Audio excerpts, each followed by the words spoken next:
Narito na ang maiinit na balita at impormasyon ngayong linggo. Flag bearer na, silver medalist pa. 3-time Paralympian at proud San Joseño na si Gerald Pitt Mangliwan, wagi sa 13th ASEAN para Games sa Thailand.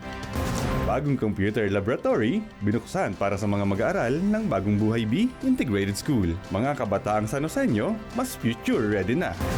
Schools Division ng San Jose del Monte, ginawaran ng Regional Finance Award. Kinilala na ang husay, Hall of Famer pa. Mga lupong tagapamayapan ng lungsod, nagtipon-tipon sa kanilang 23rd anniversary. Mga natatanging lupon, pinarangalan. At tagisan ng mga San Joseño sa sports, tunghayan sa Sabado Game Fest. Mula sa New Government Center.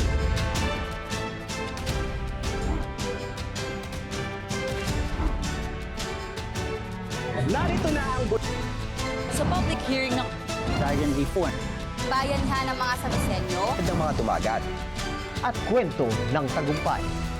ito ang Balitang San Joseño. Magandang San Joseño, ngayon ay Biyernes, ika-23 ng Enero, taong 2026.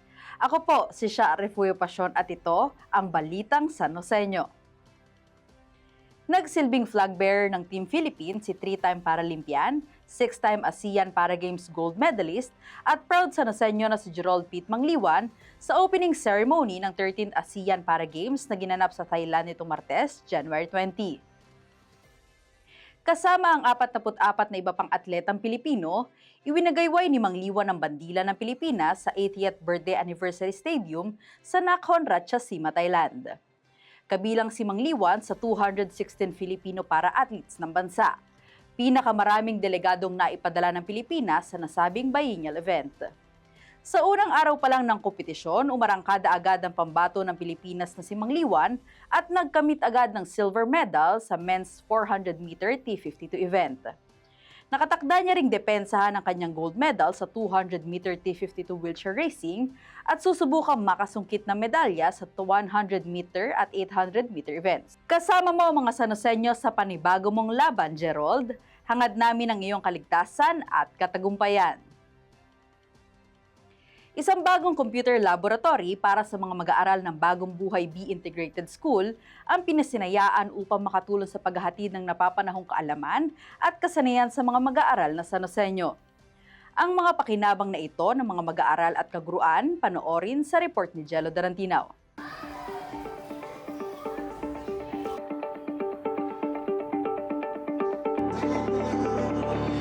Bagong taon, bagong computer laboratory ang sumalubong sa mga mag-aaral sa kanilang pagbabalik eskwela ngayong 2026. 40 mga bagong computer units kasi sa loob ng isang newly renovated na computer laboratory na maghahatid ng hands-on learning experience sa mga mag-aaral ng Bagong Buhay B Integrated School o BBBIS ang pinasinayaan sa paaralan nitong Lunes, January 19 matapos ang kanilang Monday flag raising ceremony. Sa pangunguna ni Reverend Father Asis Bahaw ng Kolehiyo de San Agustin, nagtipon-tipon ang mga kaguruan, magulang at mga mag-aaral sa kanilang covered court upang saksihan ang pagbabasbas sa kanilang bagong computer laboratory. Sinundan ito ng ribbon cutting ceremony sa pangunguna ng Punong Lungsod Ate Rida Robes kasama si Punong Guro Raul Panimbatan, mga opisyal ng School Parent Teacher Association at lahat ng mga mag-aaral. Ayon sa mga mag-aaral at guro ng paaralan, ang mga naturang computer units ay magsisilbing daan upang makasabay ang mga kabataang San Joseño sa pagkatuto ng mga makabagong kaalaman sa makabagong panahon gamit ang teknolohiya. Tulad po ng science, sa mga project po namin para po sa performance test. Thank you po sa kanila kasi po magagamit po ng mga estudyante ng computer para po sa pag-aaral. Nakatulong po ito sa mga gawaing school po. Pag meron mga ipapablit or projects na kailangan gamitan ng computer. Katulad po sa EPP po, pag gumagawa po ng mga documents tungkol sa mga gadgets. Nakatulong po ito pag may mga gawain po na kailangan tapusin. Thank you po dahil po sa mga gadgets na binigay po nila sa mga estudyante. Dahil po dito nakatulong po ito sa amin para hindi po kami mas mapadali ang mga task at mga bagay na kailangan tapusin. Bilang ICT coordinator, tapos meron kami ganyan karaming unit. First time din ng mga bata magkaroon ng ganyan magandang ICT computer lab. Malaking tulong sa kanila po sa pag-aaral, sa pag-research, kasi mga bata lang ngayon, mga techie na sila. Mas madaling magturo pag may mga computers, kasi nga nandiyan na, sabihin mo na lang yung instruction, madali na lang makikita yung mga lesson, yung mga topic. Then yung preparation as a teacher, mas madali. Mahalaga talaga. Kasi yung mga kabataan natin ngayon, kailangan yung technology, alam na nila kasi advanced na tayo ngayon, di ba? So kailangan sila rin, kahit nasa public school sila, hindi sila napaghuhulihan sa mga ganong ka-advanced na technology. Maraming salamat sa ating mahal na mayor, sa congressman at sa ating division office para sa pag-provide ng mga ganito. Computer laboratories and kumpleto naman, may internet pa. Malaking tulong to sa mga bata at sana patuloy na masuportahan yung mga ganitong proyekto sa mga bawat paaralan pa. Maraming salamat. Bukod pa sa nagdaang taon, ang bagong computer laboratory na ito na magagamit ng mga mag-aaral sa Bagong Buhay B Integrated School ay ikalawang computer laboratory na napasinayaan ng pamahalang lungsod ngayong taong 2026 sa inisyatibo ni Mayor Ate Rida Robes bilang bahagi ng kanyang patuloy na pagsuporta sa pagpapahusay ng sektor ng edukasyon sa lungsod para sa maunlad at maliwanag na kinabukasan ng bawat kabataang San Joseño. Nagtapos ang programa sa pamamahagi ni Mayor Ate Rida ng mga iwas dengue kits sa mga chikiting ng paaralan kasama ang kani-kanilang mga magulang bilang pakikiisa sa kampanya kontra sakit na dengue ng City Health Office. Ang ganitong mga bagong 40 computer units na pinasinayaan sa Bagong Buhay B Integrated School ay isang pamamaraan ng pamahalang lungsod upang suportahan ang sektor ng edukasyon para sa magandang kinabukasan ng bawat mag-aaral na San Joseño. Para sa Balitang San Joseño, ako si Jello Dalantina, Public Information Office. Kinilala at nakatanggap ng Regional Finance Award ang Schools Division of San Jose del Monte sa Regional Seminar Workshop on Financial Reconciliation and Consolidation ng Department of Education Region 3 nitong January 15 sa Baguio City. Ito ay bilang pagkilala sa natatanging husay sa pamamahalang pinansyal ng tanggapan sa pamumuno ni Schools Division Superintendent Dr. Leonardo C. Canlas at Assistant Schools Division Superintendent Dr. Mina Gracia L. Acosta o na ginawaran ang DepEd CSJDM ng nasabing pagkilala upang mapabilang sa Hall of Fame. Ang pagkilalang ito ay patunay ng wasto at napapanahong pag-uulat ng pinansyal, isang huwaran ng integridad at kahusayan sa serbisyo publiko. Pamahalaan ng SOD, kinilala ang mga natatanging kontribusyon ng mga lupong tagapamayapa at alagang kay ganda ni Mayor Ate Rida na bigyan ng libreng pahinga ang mga residente ng Barangay Muzon South. Yan at iba pang mga kaganapan sa ulat ni Emery Dig.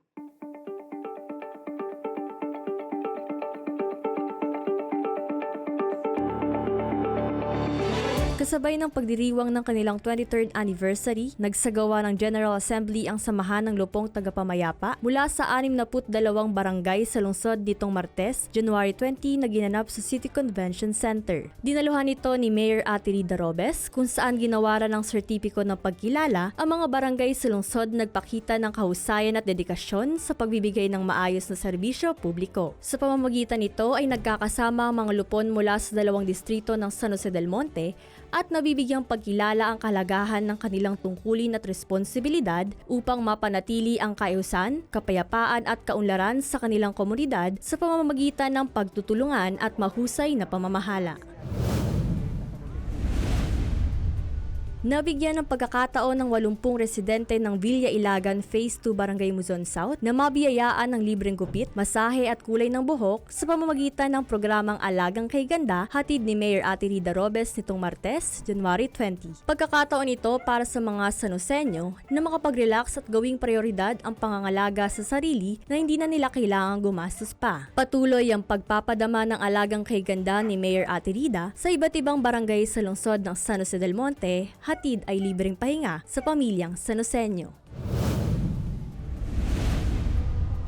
Sumailalim sa General Student Orientation ang mga mag-aaral mula sa City College of San Jose del Monte sa pangunguna ni City College President Dr. Roger Ambida nitong Martes, January 20 sa City Sports Complex. Dumalo rito ang nasa 7,975 enrolled students para sa second semester ng academic year at higit 1,800 dito ang freshmen o nasa unang taon sa kolehiyo. Layunin ng orientation na maipakilala sa mga bagong mag-aaral ng kolehiyo at mapaalala sa mga kasalukuyan ng estudyante ng CCSJDM patungkol sa core values ng paaralan at kanilang mga responsibilidad bilang mag-aaral ng City College. Buo ang suporta ng pamahalaang lungsod sa pamumuno ni Mayor Florida Robes na maging kaagapay ng pamilyang San Joseño ang CCSJDM sa paghubog ng kaalaman at kasanayan ng bawat mag-aaral upang matupad ang kanilang mga pangarap sa buhay.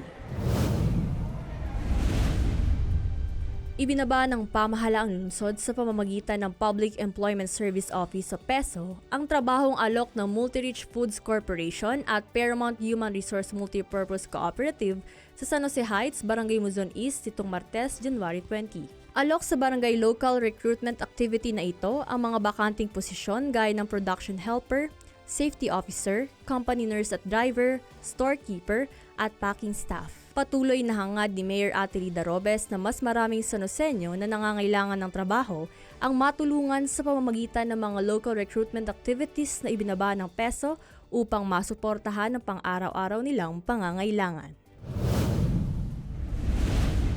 Kasama si Narlen Mabanglo, para sa Balitang San Joseño Express, ako si Emery Dig, Public Information Office. Sabado Game Fest inulunsad ng CYSDO sa Barangay Citrus at Barangay Million Proper. At Autism Consciousness Week 2026, ipinagdiwang ni Mayor Atelida Robes kasama ang mga mag-aaral ng Kaypian SPED Center. Yan at iba pang mga kaganapan sa report ni Narlen Mabanglo.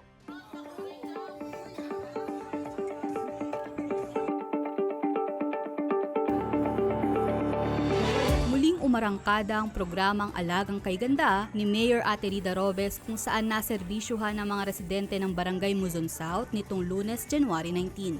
Hatid ng programa ang libreng masahe, kulay ng buhok, haircut at hair treatment sa 80 residente ng barangay na naglalayong mabigyan ng pahinga sa kani-kanilang gawain at mapagtuunan muna ng oras ang kanilang sarili. Patuloy ang pagbaba ng Alagang Kay Ganda sa iba pang barangay sa lungsod, hatid ang libreng pampaganda at pahinga para sa bawat San Joseño. Bilang pakikisa sa Autism Consciousness Week 2026, nagdaos ang Skyline Hospital and Medical Center ng isang programang pinamagatang Light It Up Blue, a Celebration of Different Minds para sa mga mag-aaral ng Kaypian SPED Center nitong Lunes, January 19. Bumisita sa programa si Mayor Atelida Robes at nagpaabot ng mensahe kung saan kanyang ibinahagi ang kahalagahan ng malasakit, pangunawa at pagkakaroon ng inklusibong komunidad na kakalinga sa mga kababayan nating may espesyal na pangangailangan. At the back of our minds, iniisip natin mga magulang, paano na pag wala na tayo? Sana ang panalangin ko po ay magkaroon ng strong partnership with private hospitals, DOH, and the rest of the allied facilities or agencies na pag nawala na po ang mga pagulang na nag-aaruga at nagmamahal sa ating mga special someone. Meron naman po sana kumalinga at umatabay sa kanila. Sa aking kapwa magulang, I'd like to give you a prayer of thanks and strength. May God glorify each and every one of us, especially our special son. Naging tampok din sa programa ang Awesome Fair kung saan ibinida ang mga likhang sining ng mga batang mula sa Gentle Giants of Boundless Possibilities na nagpapakita ng kanilang natatanging talento at kakayahan na dapat ipagdiwang at pahalagahan. Upang panatilihing malinis, maayos at kaaya-aya ang bawat sulok ng lungsod ng San Jose del Monte, tuloy-tuloy pa rin ang lingguhang bayanihan ng mga Sanoseño para kay Inang Kalikasan. Nitong Sabado, January 17, muling nakilahok sa Manila Bay Cleanup, Rehabilitation and Preservation Program ng Department of Interior and Local Government o DILG ang iba't ibang barangay sa lungsod sa pangunguna ng City Environment and Natural Resources Office o CENRO. Dito ay sama-samang nagwalis at nagpulot ng mga tuyong dahon sa paligid, kabilang narito ang mga kanal, creek at ilog sa lugar upang masigurong malinis ang mga daluyan ng tubig na dumediretso sa Manila Bay. Ang pagsasagawa ng mga cleanup drive sa mga barangay ay bahagi rin ng kanilang pagtalima sa programang Basura No Way na inilunsad ni Mayor Ate Rida Robes na naglalayong maisulong ang responsableng pagtatapon ng basura, mapanatili ang kalinisan at mapangalagaan ang kalusugan ng bawat Sanoseño.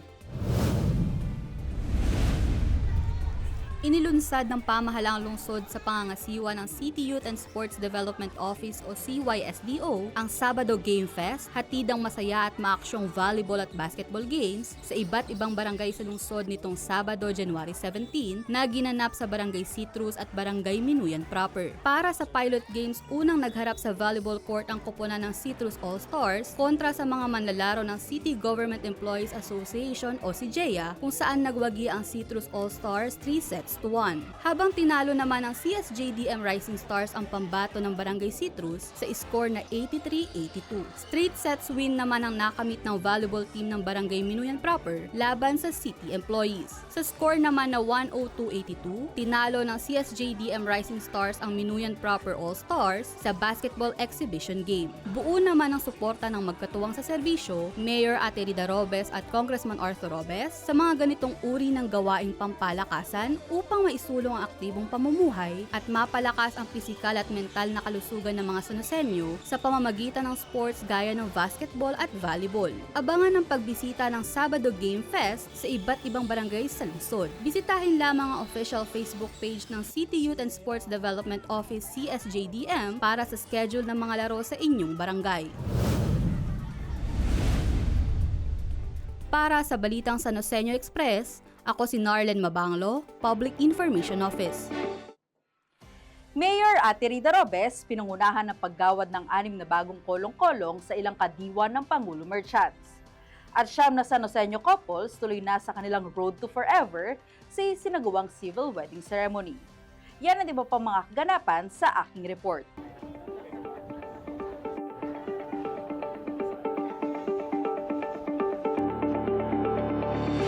Formal lang ipinagkaloob sa City Agriculture Office na pinamumunuan ni City Agriculturist Flora San Felipe ang 6 na bagong kolong-kolong ng tanggapan nitong Miyerkules, January 21 na magiging karagdagang service para sa pagbaba ng kadiwa ng Pangulo sa mga barangay. Nanguna rito si Mayor Florida Ate Rida Robes na ibinahagi ang malaking ambag ng pagkakaroon ng kadiwa ng Pangulo sa mga mamimiling Sanoseño maging sa mga magsasaka at maliliit na namumuhunan na maitaguyod ang food security sa lungsod. Ngayong umagang to, nagpapasalamat ako kay Ma'am Flora kasi yung ating pong programa tungkol sa kadiwa ng Pangulo, food security, pag-aantabay sa kalusugan ng isang tao kasi kung hindi maayos ang pagkain natin, pati ang ating mga hardin na pinagtataniman, wala tayong makukuhang masarap at maayos sa pagkain. Maaaring maliit lamang ang lugar na ito, simple lang ang cut ng isang lote, pero pag ito ay napayabong mo, kagaya ng sili sa barangay, ang mahal na pala ngayon per kilo. May umaani na. So tuloy-tuloy yon. Tumanggap din ang 20 merchants na benepisyaryo ng kadiwa ng Pangulo ng mga lamesa, crates at digital scale na kanilang magagamit sa kanilang pagtitinda. Sa patuloy na operasyon ng Kadiwa Center sa Barangay Minuyan proper at pagbaba ng Kadiwa pop-up store sa iba't ibang barangay sa lungsod, ay mas nailalapit sa mga Sanoseño mga pangunahing bilihin ng sariwa at abot-kayang presyo. Sa ika-29th regular session ng Sangguniang Panlungsod na pinangunahan ni City Vice Mayor Arlene Bartolome Arsiaga, tinalakay ang mga panukalang ordinansa at resolusyon na may direktang epekto sa kaayusan ng lungsod at kapakanan ng mga Sanoseño. Kabilang dito ang pagbabalik-aral sa mga kautusan at kapasyahang barangay patungkol sa 2026 annual budget ng mga barangay ng Paradise 3, San Martin 1, Muzon Proper, Gumaok Central, Lawang Pari, Kaybanban, San Pedro, Francisco Humsgiho at Kaypian. Sa ulat naman ng Committee on Finance, Budget and Appropriations, inaprobahan ng Konseho ang 2026 annual budget ng Barangay Ciudad Real, Minuyan 5 at San Martin 2. Samantala, bahagi ng regular na sesyon ang isinagawang en banc hearing na dinaluhan ng lahat ng mga miyembro ng Sangguniang Panlungsod. Selyado na ng matamis na aidu ang pagsasama ng siyam na pares na San Joseñong pinag-isang dibdib sa civil wedding ceremony na pinangunahan ng Puno Lungsod, Florida Ate Rida Robes nitong Miyerkules, January 21 sa public hearing room ng New Government Center. Sa pangasiwa ng City Civil Registry Office sa pangunguna ni OIC Civil Registrar Dr. Maricel Cabiling Ramos, naging matagumpay ang pag-aasikaso ng mga couple-to-be sa mga kinakailangan dokumento para sa kanilang kasal, katuwang mga tanggapan ng City Population Office na nagsagawa ng pre-marriage orientation at sa gabay ng Office of the City Mayor para naman sa marriage license. Labis naman ang pasasalamat ng mga newlywed na sina Emmy at Josephine, gayon din sina Anthony at Josinette sa naging hassle-free na prosesong kanilang pinagdaanan sa tulong ng mga tanggapan ng pamahalaang lungsod. Lalakad ng mga requirements, okay naman kasi may nag-a-assist. Kumbaga, ina-assist ka kung saan dapat department. Medyo mahaba lang yung pila. Pero yung mga requirements naman, ayos naman yung pag-process. Kailangan lang yung magtiyaga. Pero yung mga assist naman dito sa mga pagdating sa mga requirements, okay naman. Wala naman problema. Maraming salamat sa una, sa taas, sa Diyos, na pag-bookload kami dalawa sa tagal ng pinagsama namin. Maraming salamat kay Mayor Rida Robes na yung ganitong okasyon na masaya at saka espesyal. VIP ang dating. Itong sa kasal kay Mayor, mas convenient talaga siya. Kaya ito na talaga yung pinili namin kaysa sa iba. Kasi may problema kasi yung mga papers namin, pero dito okay na. Mas mabilis, mas okay. Tsaka yung sa witness, mas okay dito mas madali. Kaya dito na namin talaga pinili. Kay Mayor, thank you kasi solemn talaga yung naging program kanina. Naramdaman talaga namin yung nung talagang kasal na kami. Ayan. Matagal naman na kami nagkasama ni husband, kaya okay na kami. 16 years na rin kami nagsasama, kaya kilala na talaga namin yung isa't isa. Suportado ng pamahalaan lungsod ang ganito mga desisyon ng bawat San Joseño nagnanais lumagay sa opisyal at maringal na kalagayan ng pag-aasawa bilang pundasyon ng matatag at maunlad ng mga kabataan at pamilyang San Joseño. It's not all happiness. It's not all laughters. Marriage is a combination of bitter, sweet. But it doesn't matter at all. As long as you believe in oneself, as long as you would still trust your partner in life, and as long as you say, I will be forever with you till the end of time. No matter what happened in your life, as long as you stick together as a couple, as partners for life, and that is forever. Angat ang galing ng mga atletang San Joseño sa National Basketball Training Center o NBTC Bulacan Qualifiers na ginanap nito Martes, January 20 matapos magwagi ang Marlins, ang koponan mula sa lungsod ng San Jose del Monte, kontra sa Red Arc na koponan mula sa Balagtas, Bulacan. Sa score na 83-80 ay pinatunayan ng Marlins ang husay at galing na tatak San Joseño sa larangan ng basketball. Irerepresenta naman ng koponan ang lalawigan ng Bulacan sa regional event ng NBTC na gaganapin sa Baguio City. Kasama sina Narlen Mabanglo at Jello Darantinao, para sa Balitang San Joseño Express, ako si Sha Refoy Pasion, Public Information Office. At yan ang mga kaganapan na detalyeng dapat alam mo, San Joseño. Manatili nakatutok sa Public Information Office para sa iba pang maiinit na balita at impormasyon. Ako si Sha Refoy Pasion at ito ang Balitang San Joseño. Magandang araw, Arya San Joseño.